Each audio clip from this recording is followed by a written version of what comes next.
ओम हरि ओम नमो भगवते वासुदेवाय। सज्जनों, आप देख रहे हैं हमारे अनंत पत्र न्यूज चैनल पर श्री वाराह महापुराण की कथा। आज का प्रसंग है, सर्गों का वर्णन है और देवर्षि नारद को वेद माता सावित्री का कन्या के रूप में दर्शन और आश्चर्य की प्राप्ति है। सीधा चलते हैं कथा की तरफ। सूत जी कहते हैं, सभी जीवधारियों के शरीर में आत्मा रूप से स्थित भगवान श्रीहरि पृथ्वी की भक्ति से परम संतुष्ट हो गए। उन्होंने वराह रूप धारण करके पृथ्वी को अपनी योग माया का दर्शन कराया। फिर उसी रूप में स्थित रखकर बोले, हे पृथ्वी, तुम्हारा प्रश्न यद्य बहुत कठिन है, यह पुरातन इतिहास का विषय है। मैं सभी शास्त्रों से सम्मत इस विषय का प्रतिपादन करता हूँ। पृथ्वी देवी साधारणतः सभी पुराणों में यह प्रसंग आया है। भगवान वराह ने कहा, सर्ग प्रतिसर्ग वंश मनवंतर वंशानुचरित, जहाँ ये 5 लक्षण विद्यमान हो उसे पुराण कहना चाहिए। पुराणों में सर्ग अर्थात सृष्टि का स्थान प्रथम है, अतः मैं पहले उसी का वर्णन करता हूँ। इसके आरंभ से ही देवताओं और राजाओं के चरित्र का ज्ञान होता है।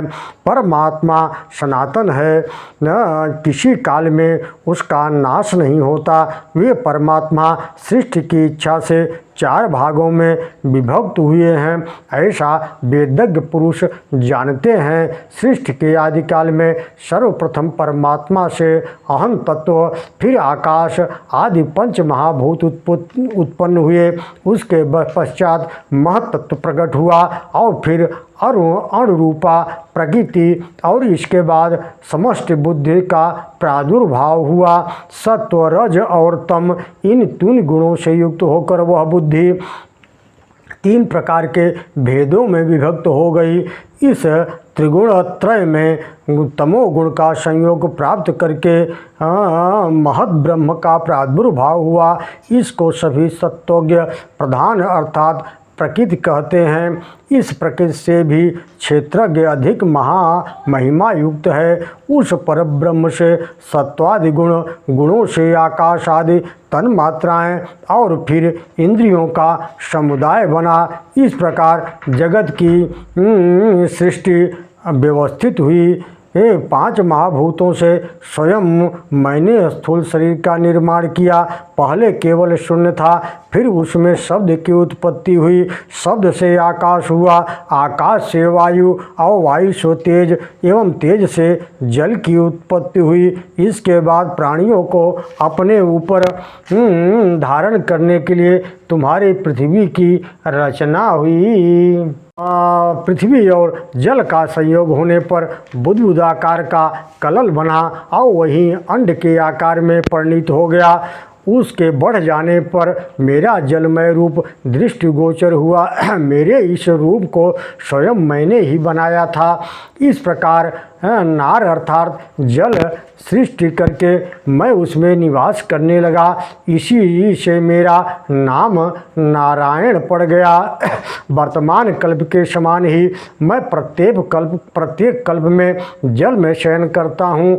मेरे सोते समय सदैव मेरी नाभि से इसी प्रकार कमल उत्पन्न होता है, जैसा कि आज तुम देख रही हो पृथ्वी। ऐसी स्थिति में मेरी नाभि कमल पर चतुर्मुख ब्रह्मा उत्पन्न हुए। तब मैंने उनसे कहा, तुम प्रजा की रचना करो। ऐसा कहकर मैं अंतर ध्यान हो गया। ब्रह्मा भी शिष्य रचना के लिए चिंतन करने लगे। हे वसुंधरे, इस प्रकार चिंतन करते हुए ब्रह्मा जब कोई मार्ग नहीं सूझ पड़ा, तब उन्होंने अव्यक्त जन्मा के मन में क्रोध उत्पन्न हो गया। उनके इस क्रोध के परिणाम स्वरूप एक बालक का प्रादुर्भाव हो गया। उस बालक के रोना आरंभ किया।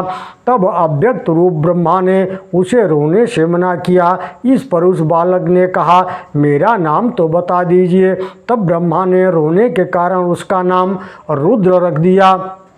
उस बालक से भी ब्रह्मा ने कहा, लोकों की रचना करो, परंतु इस कार्य में असमर्थ जानकर उस बालक ने जल में निमग्न होकर तप करने का निश्चय कर लिया। उस रुद्र नामक बालक के तपस्या के लिए निमग्न हो जाने पर ब्रह्मा ने फिर दूसरे प्रजापति को उत्पन्न किया। दाहिने अंगूठे से उन्होंने प्रजापति की तथा बाएं अंगूठे से प्रजापति के लिए पत्नी की सृष्टि की। प्रजापति ने उस स्त्री से स्वयंभू मनु को उत्पन्न किया। इस प्रकार पूर्व काल में ब्रह्मा ने स्वयंभू मनु तथा प्रजाओं की वृद्धि के पृथ्वी बोली, हे देवेश्वर, प्रथम सृष्टि का और विस्तार से वर्णन करने की कृपा करें। नारायण ब्रह्म रूप से कैसे विख्यात हुए? भगवान वाराह करते हैं, हे देवी पृथ्वी, नारायण ने ब्रह्मा रूप से जिस प्रकार प्रजाओं की सृष्टि की उसे सुनो। पिछले कल्प के अंत हो जाने पर रात्रि व्याप्त हो गई। भगवान हरि उस समय सो गए। प्राणों का नितांत अभाव हो गया। जागने पर उनको जगत शून्य दिखाई पड़ा। भगवान नारायण दूसरों के लिए अचिंत हैं। वे पूर्वजों के भी पूर्वज, ब्रह्म स्वरूप, अनादि और सबके सृष्टा हैं। ब्राह्मण का रूप धारण करने वाले वे परम प्रभु जगत की उत्पत्ति और प्रलय करता है। उन नारायण के विषय में कहा गया है कि आपो नरा इति प्रोक्ता, आपो वै नरसूनवः, अयनम तस्यता पूर्वम ततो नारायण स्मृतः। पुरुषोत्तम नर से उत्पन्न होने के कारण जल को नार कहा जाता है, क्योंकि जल भी नार अर्थात पुरुषोत्तम परमात्मा से उत्पन्न हुआ है। सृष्टि के पूर्व वह नार ही भगवान हरि का अयन निवास रहा, अतएव उनकी नारायण संज्ञा हो गई। फिर वह पूर्व कल्पों की बात उन श्रीहरि के मन में सृष्ट रचना का संकल्प उदित हुआ। तब उनसे बुद्धि शून्य तमोमयी सृष्टि उत्पन्न हुई। पहले उस परमात्मा से तम, मोह, महामोह, तामिश्र, अंधतामिश्र, यह 5 पर्वों वाली अविद्या उत्पन्न हो गई।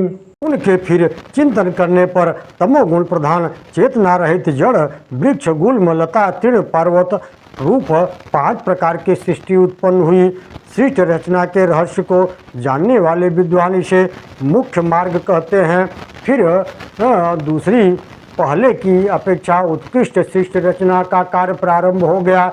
यह सृष्टि वायु के समान वक्र गति से या तिरछी चलने वाली हुई, जिसके फलस्वरूप इसका नाम तिर्यक स्रोत पड़ गया। इस सर्ग के प्राणियों की पशु आदि के नाम से प्रसिद्ध हुई। इस सर्ग को भी अपनी सृष्टि रचना के प्रयोजन में असमर्थ जानकर ब्रह्मा द्वारा पुनः चिंतन किए जाने पर एक और दूसरा सर्ग उत्पन्न हुआ। वह ऊर्ध्व स्रोत नाम का तीसरा धर्मपरायण सात्विक सर्ग हुआ, जो देवताओं के रूप में ऊर्ध्व स्वर्गादि लोकों में रहने लगा। ये सभी देवता ऊर्ध्वगामी एवं स्त्री पुरुष संयोग के फलस्वरूप गर्भ से उत्पन्न हुए थे। इस प्रकार इन मुख्य सृष्टियों की रचना कर लेने पर भी जब ब्रह्मा ने पुनः विचार किया तो उनको ये भी परम पुरुषार्थ मोक्ष के साधन में असमर्थ दिखे। तब फिर उन्होंने सृष्टि रचना का चिंतन करना प्रारंभ किया। पृथ्वी आदि नीचे के लोगों में रहने वाले अर्वाक स्रोत सर्ग की रचना की। इस अर्वाक स्रोत वाली सृष्टि में उन्होंने जिनको बनाया वे मनुष्य के रूप में मनुष्य कहलाए और वे परम पुरुषार्थ के साधन के योग्य बन गए। इनमें जो सत्व गुण विशिष्ट थे वे प्रकाश युक्त हुए। रज एवं तमोगुण की जिनमें अधिकता थी वे कर्मों का बारंबार अनुष्ठान करने वाले एवं दुख युक्त हुए। इस प्रकार मैंने इन 6 सर्गों का हे पृथ्वी तुमसे वर्णन किया। इनमें पहला महतत्व संबंधी सर्ग है, दूसरा तन मात्राओं से संबंधित भूत सर्ग और तीसरा वैकारिक सर्ग है जो इंद्रियों से संबंध रखता है। इस प्रकार समष्टि बुद्धि के सहयोग से प्रकृति से उत्पन्न होने के कारण यह प्राकृत सर्ग कहलाया।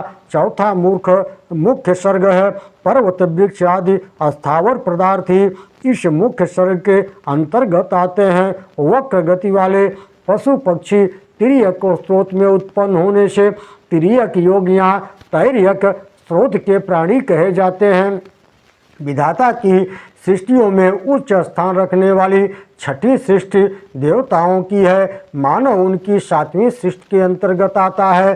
सत्व गुण और तमोगुण मिश्रित आठवां अनुग्रह सर्ग माना गया है, क्योंकि इसमें प्रजाओं पर अनुग्रह करने के लिए ऋषियों की उत्पत्ति होती है। इनमें बाद के 5 वैकृत सर्ग और पहले के 3 प्राकृत सर्ग के नाम से जाने जाते हैं। 9वां कौमार्ग सर्ग प्राकृत वैकृतिक मिश्रित है। प्रजापति की ये 9 सर्ग कहे गए हैं। संसार की सृष्टि में मूल कारण यही है। इस प्रकार मैंने इन सर्गों का वर्णन किया। पृथ्वी बोली, हे भगवान, अव्यक्त जन्मा ब्रह्मा द्वारा यह नवधा सृष्टि किस प्रकार विस्तार को प्राप्त हुई। भगवान वाराह कहते हैं, सर्वप्रथम ब्रह्मा द्वारा रुद्र आदि देवताओं की सृष्टि हुई। उसके बाद सनकादि कुमारों तथा मरीच प्रभृति मुनियों की रचना हुई। मरीच, यात्री, अंगिरा, पुलह, क्रतु, महान तेजस्वी पुलस्थ, प्रचेता, भृगु, नारद एवं महातपस्वी वशिष्ठ, ये 10 ब्रह्मा जी के मानस पुत्र हुए। उन परमेष्टि ने सनकादि को निवृत्ति संज्ञक धर्म तथा नारद जी के अतिरिक्त मरीच आदि सभी ऋषियों को प्रवृत्ति संज्ञक धर्म में नियुक्त कर दिया। ये जो आदि प्रजापति हैं, इनका ब्रह्मा के दाहिने अंगूठे से प्राकट्य हुआ है। इसी कारण ये दक्ष कहलाते हैं और इन्हीं के वंश के अंतर्गत यह सारा जरा चराचर जगत है।